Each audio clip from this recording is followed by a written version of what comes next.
Tours. Call or WhatsApp Worldview Travel on 071-835-0216 and secure your spot today. Worldview Travel. Travel the world with us. The views and opinions expressed by the guest and presenters of Radio Al Ansar are not necessarily the views and opinions of Radio Al Ansar and the Al Ansar Foundation. The Breakfast Rush, brought to you courtesy of the Willowton Group, at the forefront of innovation and one of the leading competitors in the South African FMCG market. 11 after 7, it's your Breakfast Rush. One of my favorite topics to speak about, which is why we speak about it so often on the program, right? So how do you deal with a toxic boss?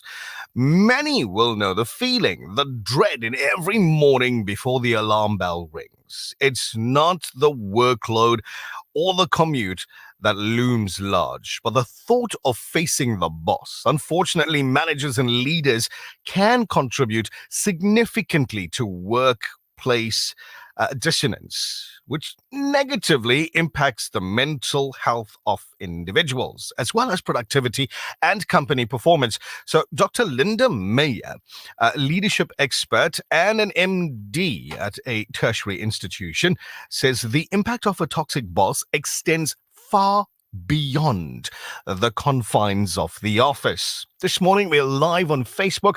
We're live on YouTube as well. So if you want to watch the interview, by all means, join us. Radio Al Ansar on Facebook and YouTube as well, because joining us this morning on the program to discuss how we can handle our toxic bosses, Deputy Dean for Teaching and Learning at an institution of tertiary education, ADRIAN GARDEN, no stranger to the program. Good morning, Adrian. Welcome back to the show. Good morning, and good morning to your listeners. Always a pleasure speaking with you, Adrian. Let's just jump right into it. Let's get into the deep end, so to speak. Sure. Can you briefly explain what constitutes a toxic boss and how prevalent the issue is in today's workplaces? Yeah, I think a toxic boss really is quite functional on the surface. So, according to metrics and analytics, I think their performance is quite good. But when you actually look at their subordinates and how they manage people, if you dig a little bit deeper there, that's essentially where you start seeing elements of, let's say, toxicity, or the relationships not being the way they should be. And in the long run, that's going to hurt your company, because it's your employees are going to be so much more unhappy.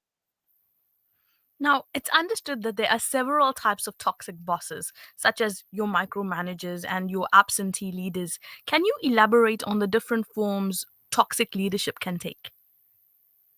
Yeah, I think maybe the most prevalent one is your micromanager. I'm sure we've all had situations where your boss doesn't leave you alone. They're on the phone every 5 minutes. They're checking in on your work. They're asking you to submit draft after draft, giving you instruction on every detail. And it's almost that feeling of a lack of trust in the work and your capabilities. I think on the other extreme, then you've got your absentee leader, who kind of just gives you a task and lets you get on with it.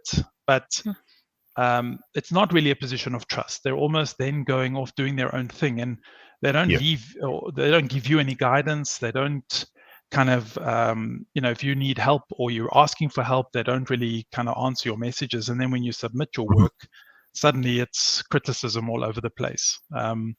And then the last one, I think, and this is maybe the one that you don't see on the surface that often, is your hostile or almost outwardly aggressive boss, where they almost go out of their way to destabilize the situation, almost like a power play, and are quite confrontational in the way they manage people. How does working under a toxic boss affect an employee's mental and physical health? Yeah, I think quite substantially. If we look at just the mental health, you start feeling anxious. You almost lose confidence in the abilities that you thought you had. So all of your actions are uncertain, tentative almost, which is never good, because previously you would have been quite confident and you would have actually achieved the outcome a lot quicker and in a quite a productive way. I think physically the it's the same, any stress environment, you'd end up having less sleep, poor diet, and also, the things that keep you healthy, like exercise, taking a break, all of those things go out the window because you're so unproductive. You're almost focusing so much on work, and then that just becomes your vicious cycle, and it just gets worse. Mhm. How does toxic leadership impact a company's overall performance and their productivity? Yeah, I think your productivity definitely drops, although maybe not in the beginning, because the toxic boss will always get the outcome. It's about how they do it, but it is a hit on the culture. So you end up with people who don't want to come into your environment. You struggle to fill places. You have a high labor turnover, and then you can't get anybody to fill the place because word gets out. So it's the word of mouth element, and then ultimately you have this demotivated workforce, and it will eventually hit your productivity as well. So let's look at what are some of the common signs that employees might be working under a toxic boss. Yeah, I think the major one is really just the change in behavior. Before you had a confident, outgoing, outspoken person that contributes to conversations, and suddenly they're behaving differently in meetings. They're not the same person as they were before, and there's almost a reluctance to now engage in anything that that previously they would have. And it's the other thing to look for is if, for example, the boss walks into the environment, how the atmosphere changes, where suddenly the whole team gets withdrawn, or they start looking at each other, or they they don't they're not forthcoming in providing information anymore. Now, what specific skills and training should companies focus on to prevent toxic leadership? Yeah, and I think it's coming a far way these days. Your HR department works quite hard to create a safe space so that you can at least voice concerns about this. And I think that's a really important thing. Bearing in mind there must be legitimate concerns, because I think we've also had instances where you have toxic employees.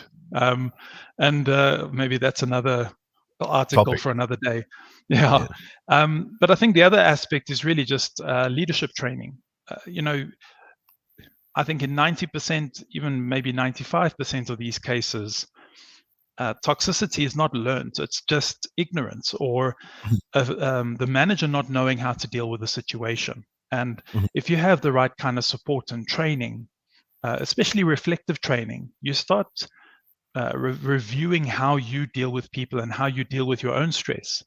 And that then gives you the emotional intelligence to handle or to support your employees differently. And I think that's where you can kind of dissolve the toxicity and actually turn it around quite well. Absolutely. I want to thank you for your time, as always, Adrian Garden, lending your thoughts to the subject at hand. Indeed. Thank you very much, and have a good day further. You as well. Always Deputy Dean for Teaching and Learning at an institution for tertiary education, Adrian Garden, lending his thoughts on the subject that is how to deal with a toxic boss, how to recognize the toxic boss, how to manage your interaction, so to speak, with a toxic boss or toxic somebody in the workplace, because as he quite rightfully mentioned, you do get toxic employees. Absolutely. Yeah. It happens every now and then. But interesting. I mean, it's Monday. You're heading into the office now.